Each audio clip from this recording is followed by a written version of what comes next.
Not so much that we weren't expecting this veto, because we really were. I mean, the veto was her substitute bill, which came to us 30 days ago, and we decided it was too many changes. And I think one of the let me just take us backwards a little bit, because a lot of my constituents, and last night I was at a public hearing, and people were asking me questions about, why didn't you work this all out with the governor back in November or December? Well, let's remember that the governor wasn't the governor until January, and that's also when we started our session. And she's still getting her staff in place, and we we've been working on this bill for 5 years. It's been we decriminalized marijuana 6 years ago. And then 5 years ago, we made it legal to possess small amounts and up to 4 plants, right? And then we didn't have them. Then we lost the majority in the House of Delegates, and the governor, of course, was a Republican. We lost that, and so there was no. We weren't able to get this retail and grow marketplace, adult use marketplace established. Well, she basically says your bill, the law doesn't have enough regulatory protections. She agrees illegal markets are not good. You should have a retail market, but that the regulatory stuff you guys proposed was not sufficient. What's your response to that? Well, my response is that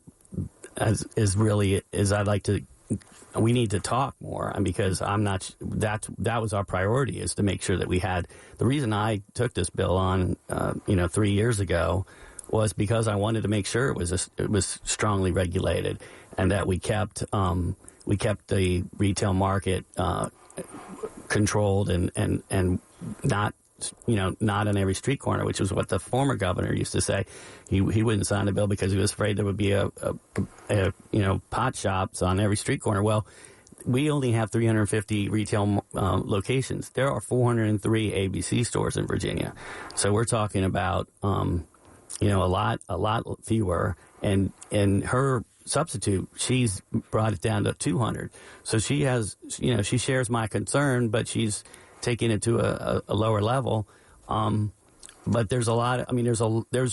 There's a lot that she's put in that, in her substitute. And then, and the way it works is we can't, if a substitute only has like 10 or 9 or less changes, we can pull them out and we can vote on them. We can sever those and we can vote on them during that reconvened session individually. In this case, it was too many, and you can't do it. So it's an all or nothing vote. And so, yes, there were some things certainly that we could. Can you put the budget? You still haven't passed a budget, so can you insert this into the budget? You can do anything in a budget. The budget. Is there any discussion? Is there any discussion about doing that? Putting this in some? She vetoed quite a few things. In part, people say because she wants to moderate her image after the big fights over redistricting. But some of these things, you're very upset like this. Can you put it in the budget that you're supposed to vote on soon? Yes. The short answer is yes, you can. Do you want to do that? Yeah. What I want to do and what may happen are two different things entirely. But what I think we should do, and what I want to try to do, and to work with her and negotiate with her a new bill, and whether that gets put in the budget or not, it depends on the timing and depends on how quickly we can do that. But I do think it's very possible, because I don't think we're that far apart in a lot of these issues. In fact, we did negotiate,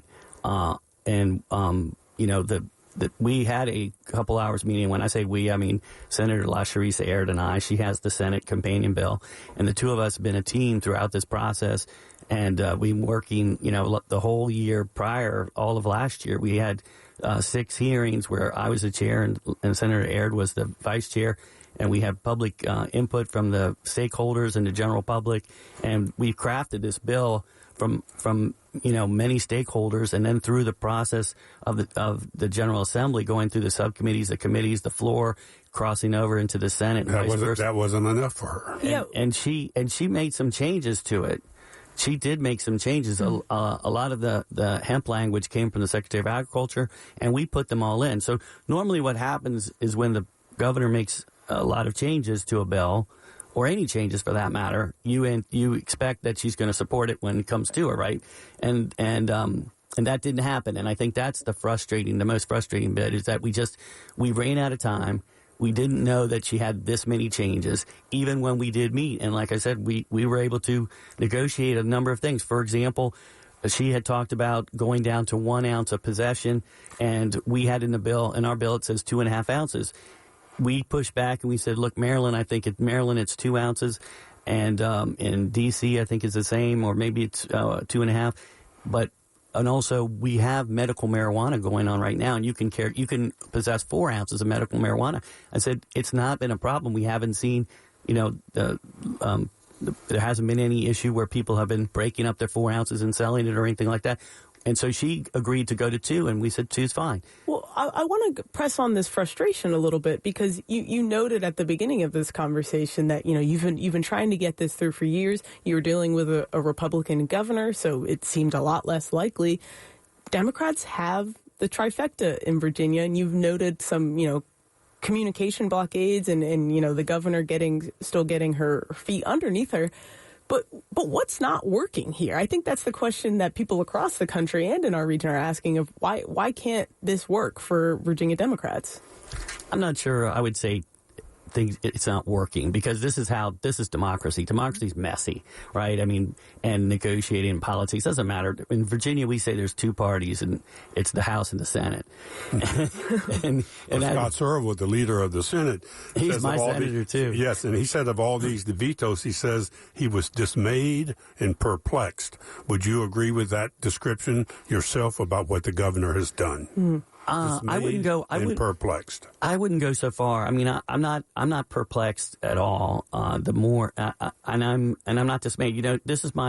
I'm frustrated. Don't get me wrong, and I'm a little bit perturbed, perhaps. But this is my 4th governor, and the first year is always slow.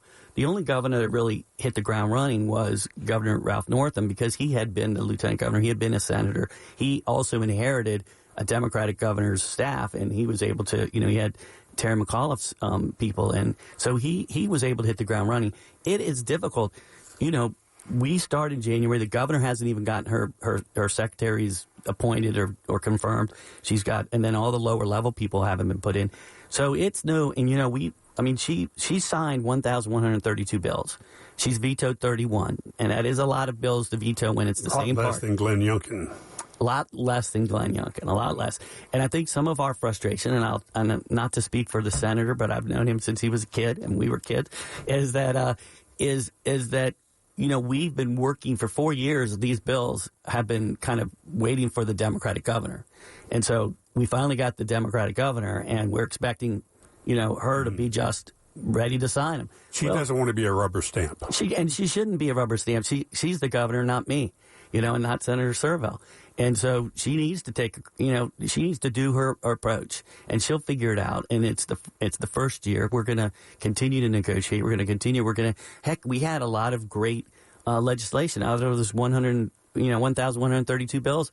There was a ton of great pro-worker bills and pro-environment bills, and Senator Servo and we passed a number of bills that she signed. In fact, Senator Servo and I worked on 2 bills together, and we were at a bill signing ceremony for our solar balcony solar bill, which is I think the first or second state in the country to pass that bill. So we have done some historic things. The governor has been a party to that, but the process is difficult. I mean, I'm not being an apologist for the governor, but I just want you to know that. I mean, it's like Congress on steroids down there. We do a lot of work in a very short period of time, even shorter than they do in Maryland. I think they have a 90-day session, which I wish we did in some ways. But there's a lot going on. Right.